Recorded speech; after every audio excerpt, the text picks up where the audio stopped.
Well, it's happening. It's going to start any week now. So where do we look for bass in the fall? Depending on the part of the country that you are in, the days are definitely getting shorter. Those surface temperatures are just beginning to cool off. And for most places north to south, within the next 5 to 6 weeks, we are going to be right in the midst of fall fishing. So like I said, depending where you're at, this may start a little bit earlier than in other places. Well, how do we know when it has started, or what do we look for to start using those fall fishing patterns? Well, definitely the first thing that I do, or the biggest indicator for me, is when I go out on the water and if I see bass chasing bait fish. Those could be minnows, it could be fry of the year that are getting a little bit of size to them, it could be threadfin shad, alewives, gizzard shad, any of that type of stuff. If I see bass actively pursuing them, I know that things are really getting ready to go into full bore fall patterns. So what I want to talk about is where we're going to locate those fish, and what are some of the things that we're going to do to try to pinpoint exactly where they are so we can catch them and have a great day on the water. The first thing that I'm going to do, especially if I'm heading to a new body of water, is get my topo map out, turn on my electronics, or go to Google Earth and figure out on the particular day that I want to fish, where is the wind going to be hitting. That is by far and away my number one factor for fall fishing when those bass get on bait fish, is where's the wind. I want to fish the windiest bank that I can. The bank doesn't matter, the shoreline does not matter what it looks like. It could be the most boring do-nothing bank whatsoever. But if the wind is really pounding into it, that is going to help me eliminate a lot of other water, because I know that those bait fish are going to be pushed up into those areas. If there's no wind out there, those balls of bait fish could be all over the place, and it's a little more difficult to narrow down where they are. But like I said, first thing I'm looking for is get on Google Earth, check the weather report, and see what direction the wind is coming and where it's going to be hitting. I want to be on that shoreline that the wind is pounding. Now, it's also critical to know or to remember that bass relate to the bait fish more than they do cover or bottom composition this time of year. It's not unusual to see a school of bass just what looks like out in the middle of nowhere, and they're relating to their forage base. They're following them around, whether those balls of shad are up top or they're down deep. The bass are following them. Like I've said in a video last week, they were bass that was just chasing a huge school of minnows, and they went 200-300 yards right down the middle of the lake. Okay, only thing that they were relating to is where the food was. So it's real important that our notions of where to look, where they should be, can be thrown right out the window if they're really keyed in on that bait fish. So as you're fishing in these textbook areas, make sure that you're always looking around and seeing what type of activity there is, and be ready to put that trolling motor on high to get out there into the middle of the lake, especially if a school of big ones are busting up a ball of shad out there.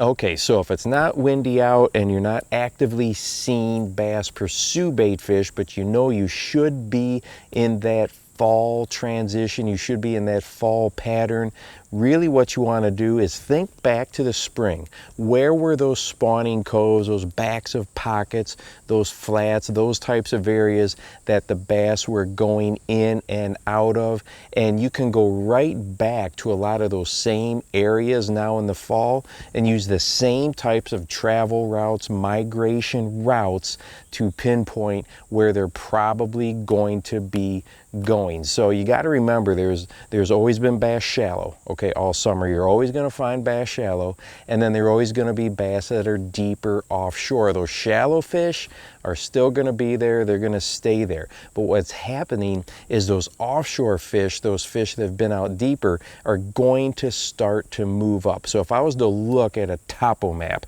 like if we look at this one right here, I'm a huge fan of finding places. The easiest way to put it, is where the topo lines are narrow, okay, where they're really close together. That means it's dropping off into deeper water quickly, and the bass aren't going to be spread out over a huge flat or a huge area. So this is going to be dumping into things like your creek channels. This is going to be coming off the side of a point, the deep side of a point, you know, your traditional ledge fishing type of areas. So look for those spots on a map, and I eliminate the lines that are really spread out. I want to find where they're a little bit closer together, maybe like a 45-degree bank, because I know that those fish can cover a lot of depth vertically by not moving that far horizontally. And as an angler, that makes it very, very easy to cover those distances both up and across. If I'm on a traditional highland reservoir, what I'll do is I'll go ahead and start at the mouth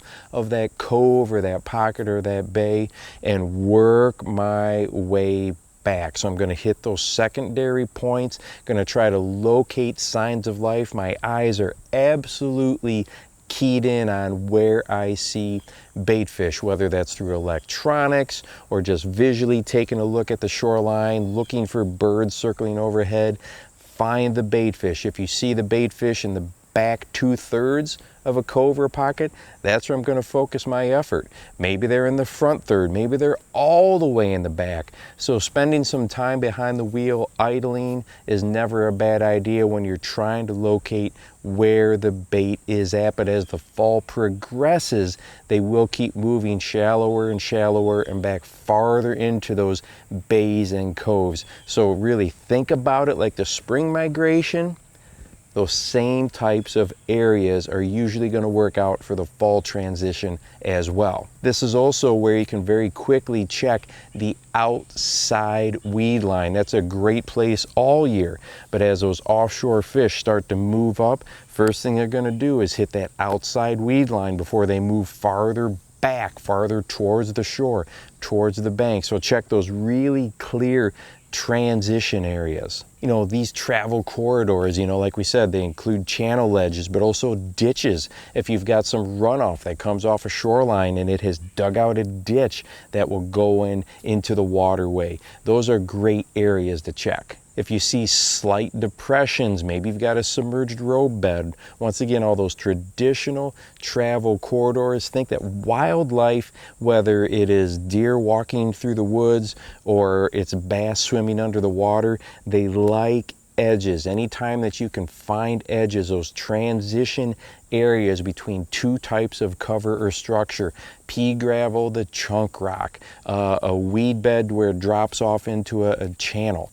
Those types of edges are excellent travel corridors. So that's what you want to be focusing on and thinking about. If you don't see any bait fish activity or you don't have any wind out there, those are the types of travel corridors you really want to focus on. Now, as the fall progresses, be very aware of little indentations, I like to call them, these places in a shoreline or in a weed bed or on a bluff bank or whatever it might be, but these small little indentations where the bass can actually come in and surround the bait fish and just really chomp on them, go to town on them. So if you were looking straight down a shoreline, you might see a small little pocket that comes back in. Maybe it's only 2 to 3 feet. But if there's bait fish near there and those bass are actively feeding on them, they're going to try to push them up or corral them in these small areas. If you've ever watched underwater video of fish out in the ocean, they do this same type of thing. They get these balls of bait circled up and then they try to push them into an area so they can feed on them. In Lake Norfolk, down in Arkansas, unbelievable. The big stripers will really do this late in the fall, just push up huge groups of shad and just hammer them up there. So fish predators of multiple species do this same type of thing. So be aware of those areas. We may not see the activity on the surface, but it could be crazy just a few inches or a few feet below the surface. So if you see those types of areas where they could pen them in, make sure that you put your lures in those locations. You might just be surprised what's going on under there. And when in doubt, if you're just not really figuring things out or putting things together, I always like to simplify stuff. So when in doubt, keep it as simple as possible. Find some bait fish, follow the bait. If you do that in the fall, 99% of the time, you're going to be heading in the right direction, doing the right thing, mimicking the right type of forage species. So find the bait, follow the bait, fish near the bait, and you're going to be in good shape. If you would like to watch a video on what I think is one of the most effective fall presentations, go ahead and check this one out right here. And hey, don't forget to go out and encourage someone today. You never know how you might just change their life. For the Bass Fishing Life, I'm your host, Steve Rogers.